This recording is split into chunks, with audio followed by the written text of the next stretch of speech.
मुंबई के उस पुराने और वीरान इंडस्ट्रियल इलाके की टूटी-फूटी सड़कों पर एकदम घोंटू सन्नाटा पसरा हुआ था। ऑक्शन के उस खौफनाक अंडरग्राउंड डोम से बाहर आने के बाद अर्जुन तेजी से अपनी उस भारी भरकम काली एसयूवी की तरफ बढ़ा जो एक खंडहर की आड़ में अंधेरे में खड़ी थी। जमीन के नीचे की वो तबाही अब हवा में घुल चुकी थी। शहर में जो म्यूटेशन की लहर शुरू हुई थी, उसकी गूंज अब एक अदृश्य कोहरे की तरह हर तरफ महसूस हो रही थी। अर्जुन ने गाड़ी का दरवाजा खोला और ड्राइविंग सीट पर बैठ गया। उसने तुरंत इंजन स्टार्ट नहीं किया। उसने एक गहरी सांस ली और अपनी आंखें बंद कर लीं। उसका ध्यान बाहर की दुनिया से हटकर सीधे उसकी नाभि के पास मौजूद उस धड़कते हुए कॉस्मिक कोर पर चला गया। अर्जुन अपनी चेतना यानी कॉन्शियसनेस की गहराई में उतरा। वहां उसके अपने असीमित माइंड स्पेस के अंधेरे में एक चीज हवा में तैर रही थी। अर्जुन ने अपना दायां हाथ आगे बढ़ाया और अपनी मुट्ठी को हल्का सा कसा। हवा में एक बहुत ही हल्का सा कंपन हुआ और अगले ही सेकंड उसके खाली हाथ में एक भारी और जानलेवा काले मेटल की तलवार आ चुकी थी। ये माइंड स्पेस से समन किया गया हथियार था। इसका डिजाइन किसी भी इंसानी तकनीक से बहुत आगे का था। इसके गहरे काले ब्लेड की धार पर एक ऐसा अजीब सा ठंडापन था जिसे देखकर ही आसपास की हवा का दबाव भारी लगने लगता था। अर्जुन ने उस तलवार के हत्थे को कसकर पकड़ा। पूरा ब्लेड बहुत हल्के से वाइब्रेट करने लगा। उसकी नाभि से जेनेटिक ऊर्जा की एक ठंडी लहर उठी। वो लहर उसकी नसों से होती हुई सीधे उसकी हथेलियों में गई और वहां से एक कंडक्टिव मीडियम की तरह तलवार के ब्लेड में उतर गई। काले मेटल पर एक बहुत ही हल्की लेकिन बेहद खौफनाक गहरी नीली चमक रेंगने लगी। अर्जुन की आंखों के सामने सिस्टम की नीली स्क्रीन ब्लिंक हुई और वो शब्द सीधे उसके विजन में खुल गए। सिस्टम का radar special weapon synchronisation active दिखा रहा था और अर्जुन के शरीर से तलवार तक का कॉस्मिक एनर्जी फ्लो स्टेबल हो चुका था। आज देखते हैं कि इस नई दुनिया के जानवर मेरी इस धार का कितना वजन सह सकते हैं। उसने अपनी नीली चमक वाली तलवार को बगल की पैसेंजर सीट पर रखा और एसयूवी का गियर डाल दिया। 8 सिलेंडर वाले भारी इंजन की दहाड़ से उस खंडहर का सन्नाटा टूट गया। गाड़ी के भारी टायर्स डामर को चीरते हुए एक्सप्रेसवे की तरफ किसी रॉकेट की तरह उड़ चले। मुझे एक्सप्रेसवे का सबसे तेज और खाली रूट नेविगेट करके दो सारा। अर्जुन ने स्टीयरिंग को कसकर पकड़ा। उसकी आंखों का फोकस विंडशील्ड के पार उस धुंधले आसमान पर था। मैं बस पहुंच रहा हूं सर। जीपीएस राउटिंग चालू है लेकिन शहर की हालत बिगड़ रही है। मुझे मेन सड़कों पर दर्जनों एक्सीडेंट्स और लोगों के अजीब बर्ताव की रिपोर्ट्स मिल रही हैं। अर्जुन ने कोई जवाब नहीं दिया। उसकी एसयूवी 120 किलोमीटर प्रति घंटे की रफ्तार से सड़कों को नाप रही थी। दुनिया टूट नहीं रही थी, दुनिया बहुत तेजी से अपना आकार बदल रही थी। कुछ ही मिनटों में अर्जुन की एसयूवी मुंबई के बाहरी एक्सप्रेसवे के नजदीक पहुंच गई। लेकिन वो अब कोई आम हाईवे नहीं रह गया था। वो तबाह हो चुके किसी युद्ध के मैदान में बदल चुका था। पलटे हुए बख्तरबंद मिलिट्री कार्गो ट्रक से गाढ़ा काला धुआं आसमान की तरफ उठ रहा था। सड़क पर चारों तरफ कांच के टुकड़े, टूटे हुए लोहे के बैरिकेड्स, कुचली हुई कारें और मिलिट्री की गाड़ियों का मलबा बिखरा पड़ा था। जवान अपनी ऑटोमेटिक राइफलों से लगातार फायर कर रहे थे। गोलियों की गड़गड़ाहट से कानों के पर्दे फट रहे थे। हर तरफ बस चीखें और बारूद की बदबू थी। लेकिन वो गोलियां उस धुएं के बीच मौजूद विशालकाय जानवर की खाल से टकराकर बस चिंगारियां छोड़ रही थीं। उस दरिंदे की स्किन डेंसिटी इतनी भयानक हो चुकी थी कि गोलियां उसे छील भी नहीं पा रही थीं। अचानक एक भारी चीख के साथ वो दरिंदा धुएं को चीरते हुए पूरी तरह बाहर आ गया। उसे देखकर किसी भी आम इंसान का दिल काम करना बंद कर दे।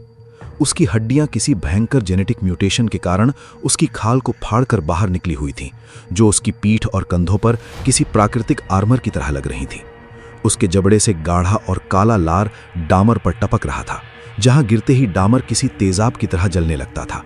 उसके पंजे किसी एसयूवी के बोनट जितने चौड़े और भारी थे। उसकी आंखें लाल नहीं थीं, बल्कि उसी कॉस्मिक वेव की तरह गहरी नीली थीं, जो किसी जलती हुई भट्टी की तरह चमक रही थीं। एक जवान पसीने से लथपथ होकर पीछे हटने लगा। उसकी राइफल की मैगजीन खाली हो चुकी थी और उसके हाथ बुरी तरह कांप रहे थे। दरिंदे ने एक खोखार दहाड़ मारी और अपने एक ही झटके में पास खड़ी मिलिट्री जीप को हवा में उछाल दिया। वो भारी मिलिट्री जीप हवा में कई कलाबाजियां खाती हुई सड़क पर गिरी और पूरी तरह चकनाचूर हो गई। बचे हुए जवानों की आंखों में अब मौत का असली खौफ साफ दिखने लगा था। ये धरती का कोई आम जानवर नहीं था। ये नई दुनिया की तबाही का जीता जागता पहला दानव था। तभी हाईवे के दूसरे छोर से एक काली एसयूवी तेज रफ्तार से आती हुई दिखाई दी। वो गाड़ी सड़क पर टायर्स की घिसटने की कान फोड़ू आवाज के साथ ड्रिफ्ट मारते हुए रुकी। टायर्स के घर्षण से सफेद धुआं उठने लगा। गाड़ी का दरवाजा खुला और अर्जुन बाहर निकला। उसके हाथ में वही काले मेटल की तलवार थी। हवा में उड़ती हुई धूल, खून और बारूद की उस बदबू के बीच वो बिल्कुल शांत खड़ा था। दरिंदे ने अपनी नीली आंखों से मुड़कर अर्जुन की तरफ देखा। उस दानव की आंखों में एक आदिम भूख थी जो इंसान के मांस को नोचकर अपनी प्यास बुझाना चाहती थी। लेकिन अर्जुन की आंखों में कोई डर नहीं था, वहां सिर्फ एक ठंडे शिकारी का नशा था। अर्जुन ने कोई लंबा भाषण नहीं दिया, ना ही कोई हीरो वाली पोज बनाई और ना ही अपनी जगह पर खड़ा होकर इंतजार किया। वो इस दुनिया का पहला कल्टीवेटर था और उसे पता था कि सरवाइव करने का एक ही तरीका है, हमला। उसने सीधे उस दानव की तरफ चार्ज किया। उसकी स्पीड अब इंसानी लिमिट्स को बहुत पीछे छोड़ चुकी थी। डामर पर उसके भारी जूतों की रगड़ से चिंगारी निकली और वो हवा को चीरते हुए किसी तोप के गोले की तरह आगे बढ़ा। अर्जुन ने हवा में एक शानदार छलांग लगाई। उसने दोनों हाथों से तलवार के हत्थे को कसकर पकड़ा, अपनी बॉडी का पूरा मोमेंटम सेट किया और गुरुत्वाकर्षण का इस्तेमाल करते हुए अपनी पूरी शारीरिक ताकत के साथ ब्लेड को दरिंदे के चौड़े कंधे पर दे मारा। एक बहरा कर देने वाली धातु के टकराने की आवाज आई। ये आवाज वैसी की जैसे दो भारी मालगाड़ियां आपस में पूरी रफ्तार से भिड़ गई हों। आसपास खड़े जवानों को दर्द के मारे कान बंद करने पड़े, लेकिन उम्मीद के मुताबिक खून का फव्वारा नहीं फूटा। दरिंदे का हाथ कटकर जमीन पर नहीं गिरा, तलवार उसकी मोटी खाल पर टकराई, भयानक चिंगारियां उड़ी और सिर्फ एक बहुत ही उथला सा घाव हुआ जिसमें से नीले रंग का खून हल्का सा रिसने लगा। इसके स्केल्स किसी टैंक के आर्मर से भी ज्यादा सख्त हैं। अर्जुन ने अपने दांत भींचे। उस भारी टकराव से अर्जुन के हाथों में एक भयानक झंझनाहट दौड़ गई। उसकी कलाई की नसें तन गई और हत्थे पर उसकी पकड़ एक पल के लिए ढीली पड़ गई। दरिंदे ने दर्द की बजाय गुस्से में एक खौफनाक दहाड़ मारी। उसने अपना विशाल पंजा अर्जुन की तरफ पूरी ताकत से घुमा दिया। वो हवा को चीरता हुआ अर्जुन की छाती की तरफ किसी मौत के हथौरे की तरह आ रहा था। अर्जुन हवा में था, पीछे हटने का कोई रास्ता नहीं था। उसने तुरंत अपनी तलवार को ढाल की तरह बीच में किया और पंजे को ब्लॉक करने की कोशिश की, लेकिन उस प्रहार का वजन किसी 10 पहिए ट्रक जितना भारी था। अर्जुन उस भारी झटके को रोक नहीं पाया। तलवार के ब्लेड ने पंजे को चीरा जरूर, लेकिन वो वार अर्जुन को उड़ा ले गया। वो हवा में कई मीटर पीछे की तरफ एक टूटी हुई गुड़िया की तरह फेंका गया। वो सीधे हाईवे के डामर पर जाकर गिरा और कई मीटर तक घिसटता चला गया।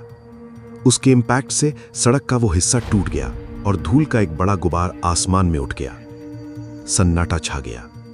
जवानों ने अपनी सांसें रोक ली। धूल के उस गुबार के बीच से अर्जुन ने खांसते हुए जमीन पर अपना हाथ टेटा और धीरे से उठने की कोशिश की। उसकी सांसें उखड़ी हुई थीं, पूरा शरीर दर्द से चीख रहा था। तलवार का हत्था पकड़ने वाले हाथ की हथेली बुरी तरह छिल गई थी। उसकी त्वचा फट गई थी और खून की बूंदें निकलकर टूटे हुए डामर पर टपक रही थीं। उसकी बाह की नसों में दर्द की एक तेज लहर दौड़ रही थी। सर, फिजिकल फोर्स काम नहीं कर रही है। उसकी स्किन डेंसिटी बहुत हाई है। ईयरपीस में सारा की खौफजदा आवाज चीख रही थी। आपको वहां से निकलना होगा।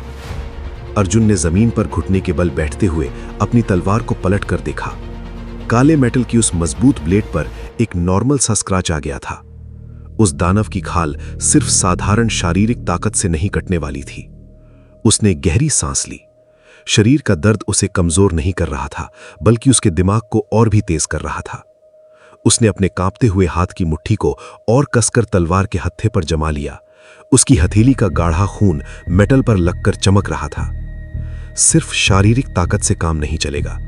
अर्जुन ने अपनी आंखें सिकोड़ लीं और उस गुर्राते हुए दरिंदे को देखा। मुझे अपनी जेनेटिक ऊर्जा को पूरी तरह से इस ब्लेड की धार पर फोकस करना होगा। अंधी ताकत को कॉस्मिक धार में बदलना होगा। अर्जुन ने अपनी सांसों को एकदम धीमा किया। बाहर की दुनिया का शोर, गोलियों की आवाज, जवानों की चीखें, सब कुछ उसके दिमाग से गायब हो गया। उसकी नाभि में घूमता हुआ कॉस्मिक कोर एक जोरदार झटके के साथ सिंक्रोनाइज हुआ।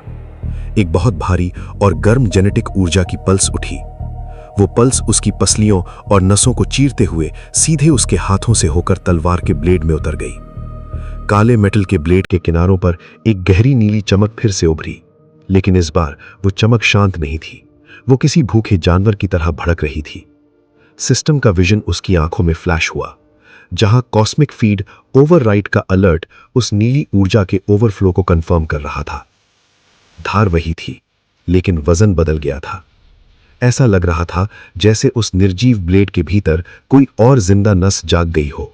अर्जुन की बाह में दर्द भयानक रूप से बढ़ रहा था। यह ताकत मुफ्त में नहीं मिल रही थी। जेनेटिक ऊर्जा को सीधे एक हथियार में उतारना उसकी इंसानी मांसपेशियों को अंदर से फाड़ रहा था। ज्यादा देर तक इसे चालू रखा तो मेरी अपनी बाह की नसें फट जाएंगी। अर्जुन ने उस दर्द को महसूस किया। मुझे इसे छोटे बर्स्ट्स में इस्तेमाल करना होगा, एक सटीक वार और खेल खत्म। इस असहनीय दर्द के बावजूद अर्जुन के चेहरे पर एक ऐसी खूंखार मुस्कान आ गई जो सामने खड़े उस विशालकाय दानव से भी ज्यादा खतरनाक थी। दर्द अब कमजोरी नहीं बल्कि उसका सबसे बड़ा हथियार बन चुका था। अर्जुन अपनी जगह से खड़ा हुआ। सिस्टम की नीली स्क्रीन अचानक लाल रंग में ब्लिंक करने लगी, जो खतरे का आखिरी स्तर था। अर्जुन की आंखों के सामने थ्रेट लेवल कैलकुलेशन ओवरलोड और कॉस्मिक मेरिडियन स्ट्रेन क्रिटिकल के लाल अलर्ट चमकने लगे। लेकिन अर्जुन ने उन वार्निंग्स को पूरी तरह इग्नोर कर दिया। उसने नीली जेनेटिक ऊर्जा से सुलगती हुई उस तलवार को एक हाथ से हवा में घुमाया। हवा में एक नीली लकीर खिंच गई, जहां की हवा जैसे गर्मी से जल गई हो। उसने अपना खून से सना हाथ झटका और एक बार फिर उस विशालकाय दरिंदे की तरफ साक्षात मौत बनकर चार्ज कर दिया। आखिर अब क्या होगा?